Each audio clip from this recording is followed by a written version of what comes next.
look at me soaring now. Giving my soul, I pour it out. Been honest before, what you seeing now.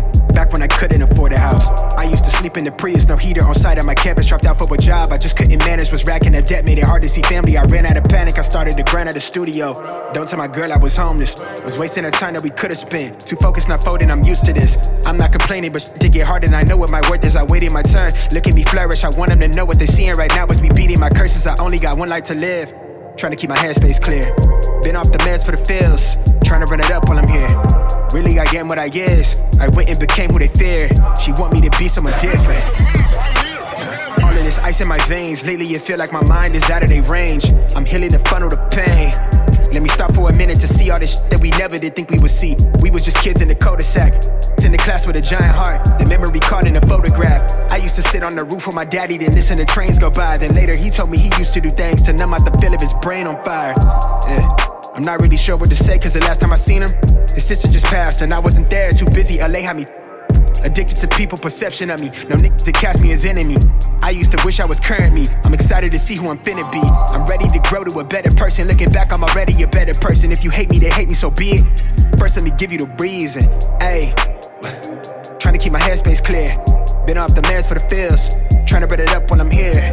Really, I am who I is. I went and became what they fear. She want me to be someone different. Yo, what's good, YouTube? This is Jay from TNJ, and welcome to the recruiting special here in the Penn State Basketball Dynasty. You just gotta look at one of the biggest risers this year in recruiting in Matthew Davis Spencer, one of those special players.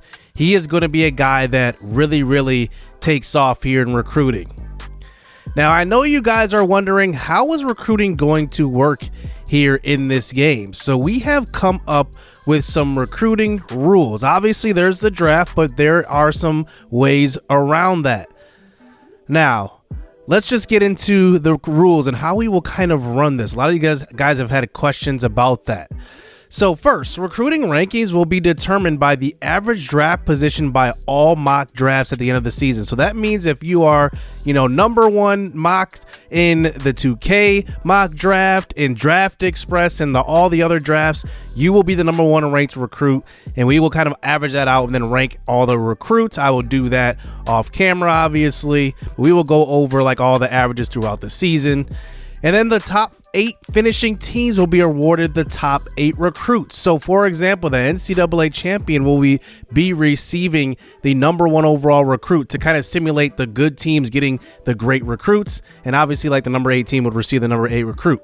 But after that, the top 4 teams that finish in the final 4 will be rewarded 9 through 12. So that means if you're the number 1 team, you will get the number 1 recruit. Number 9, if you're number 2, you will get number 2 and number 10, and so on.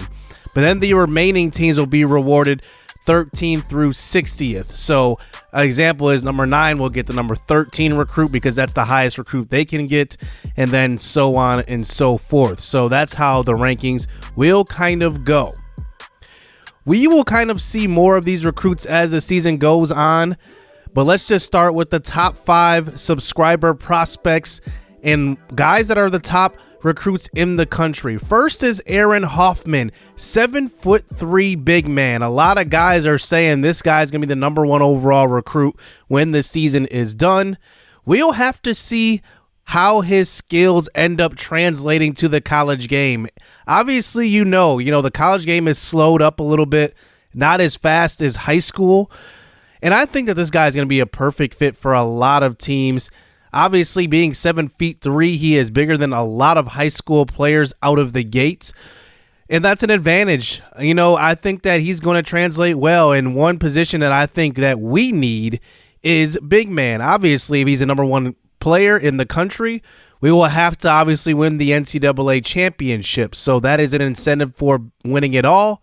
And we'll see how well Hoffman translates. He is a do-it-all big man.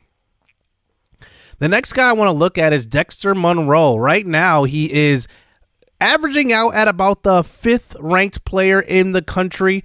We only have about 30% scouted on him, and here are his strengths and weaknesses. He obviously can shoot the 3. He can shoot the mid-range. His defense is okay, but his shooting is definitely what moves him into this top 5-ish ranking right now. He is amazing offensively, and obviously with, high school, I mean, that's what's going to get you that top 5, top 10, even top 100 ranking. You got to be able to put the ball in the basket, but this kid is amazing. He kind of reminds me a little bit of late career Kobe, like when Kobe was taking way more jump shots than driving, and he had great post moves. It's not the most polished, but he can shoot from all spots on the court. You can just see here in transition, just kind of pulling up there with a hand in his face. He's going to be a guy that's going to be well touted in recruiting. The next guy we haven't had a chance to see play live, but Kyle Tucson. He is 6'7". To me, he is more of a 3 or a wing, but he is listed as a shooting guard or a point guard, a combo guard. But we have not been able to see him play, but he is a guy that I really, really like and want to keep my eyes on.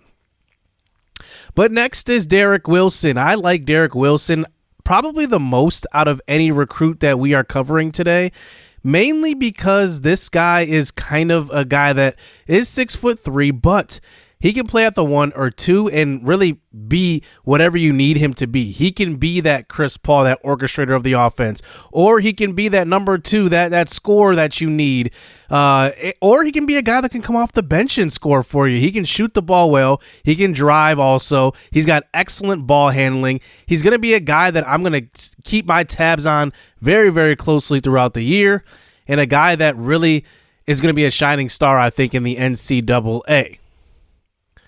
Now, obviously, we covered some recruits here in this episode, but now is your chance to submit your recruit. Now, I'm going to be renaming 1 through 60 right now. Whatever they're ranked, 1 through 60, I'm going to be obviously renaming all of these guys, trying to get the best likeness I can for all of your recruits. So get your submissions in. Obviously, that was only 5 recruits, but we did have a submission earlier before this series started, and I kind of was able to put those people in before this episode.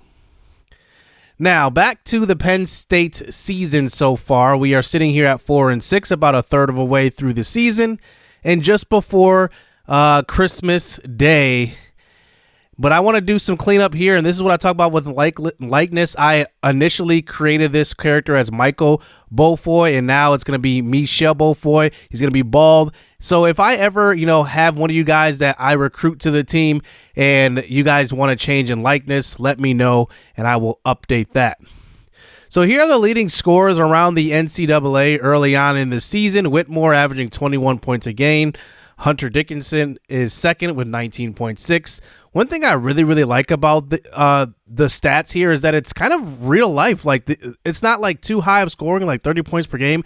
That just doesn't happen in college. Yeah, there's the smaller schools that have, some guys that are averaging, high 20s points per game, but not really the big programs. You don't really have the 30-point game scores. It's usually around like 18, 19 points a game, which is what you see right here. Obviously, the rebounds are a little low. I wish they were a little higher, but it's okay. But I think that, one thing about this series, and I'm going to have a lot of fun with, is just the modern basketball. Like, it's not like a 10-year-old game. It's a modern game.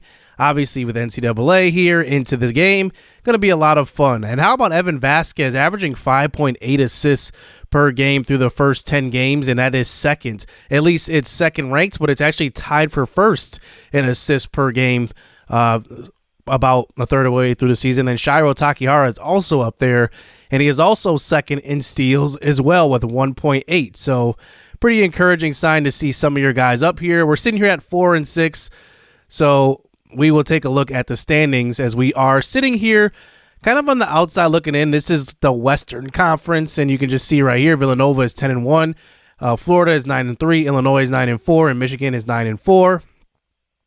And then on our side, we are currently out of the playoff picture, but there's a lot of season left. We are right here in the middle, and Kentucky is 9-4. They are the number 1 seed so far on this side as well. But I do want to highlight the game of the week here, and we will kind of see this throughout the season. I will start showing games of the weeks and covering other teams. And we get to see North Carolina and USC today.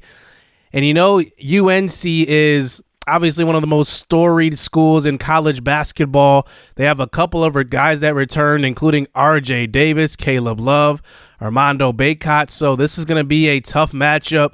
They are on our side, and we do want them to lose. They're the 6th seed in the East, technically, and they're going up against USC, who is the 6th seed in the West. And USC is led by Morgan here, the big man in the middle. And then also Drew Peterson, who is the highest rated guy on their squad. So here we go. Let's get into some highlights here of this game of the week. 6 seeds going up against each other. This is kind of where we would want to be in our first year. Here's Armando Bacot inside, and he gets the left hand to go. Nice up and under move right there. Here later in the second quarter, here's an outside three, 15-13 game, missed by Peterson. But here goes UNC the other way, and it's going to be an and one. Styles draws the foul. Ellis tries to take the charge right there, but does get called. I guess he was moving, wasn't set on that one. That's an and one. A 7-point lead here into the second quarter as USC is down by 7. Peterson drives with a tough left hand. That's going to be good. USC down by 5 now, but here's more defense. This time a steal by White in transition. He's going to pass inside to Morgan. Morgan misses the layup, gets his own board, and puts it back up and in with the putback dunk. And USC down by 3 at that point. And now they are down by 1. Here is Peterson with a chance to take the lead. A jump shot from deep 2. That's missed, but the ball bounces around and somehow finds Morgan, and he puts it home. Joshua Morgan with 12 points here through about 2.5 quarters. Now 27-27. USC has climbed all the way back. Here's Ellis driving inside to Morgan. Great pass behind the head right there, behind the back. And now it is a 2-point lead. Here's Bacot inside. Bacot misses. And there is a rebound. Here is USC the other way. Spin move. Pass inside. It's an alley-oop to Morgan. 31-17. 16 points for Morgan, 8 of 10 from the field. And here goes USC going on their run. A tough drive that time, and that's good. Up by 4 is USC. More transition basketball from them. Peterson, one-on-one, spin move, pass inside to right with the left hand, and USC has climbed all the way back in this one. They have the fourth quarter lead. But now a 2-point game. Lob pass denied by Bacot. Here goes UNC the other way, looking to tie it. Pass inside to Johnson, a two-handed dunk. And it's going to be a close one here down to the end. We'll see what USC can do. 47-47. Peterson gets to the right block. Pass over to Iwo. I forgot how to say his name. Can't even lie. He gets fouled on that one. And now USC is up by 3. Iwachoku gets it on the outside. Pass inside to Morgan and draws the foul. And 1. And USC storms all the way back. They take the late lead, and now with a minute and a half to go, here's Iwachoku again, and he gets the floater. And USC ends up coming back and winning this game in a big, crucial victory they needed just in the middle of their season, 61-48. And Morgan ended up getting player of the game in this one. He had 24 and 11. Iwachoku had 15 and 10 and 5, 3 and 4. What a stat line he had. And then from the Tar Heel side, Armando Bacot, 16 and 12. He went 6 of 17 from the field. He took 11 more shots than anybody else in that game. So next episode, we will resume Penn State season. Make sure you get your submissions in for your recruits. And we play Notre Dame on Christmas Eve, and we will see what happens there. And we will get through Virginia, Florida, UNC, a few games in next episode. And hopefully you guys are enjoying this. And let me know what you guys think of the recruits. And also get your submissions in. Hit subscribe. Hit that like button. Stay tuned. Let's get it. Let's go. I like getting money, I got time to get it. Target on me, so my car's a tenant. Dancing with the devil, I don't bargain with it. Bobbing in the dash, and the stick is with it. And I hit the 4-5 on the west side. But I'm from the east side, this how we slide. This how we ride, yeah, this how we ride.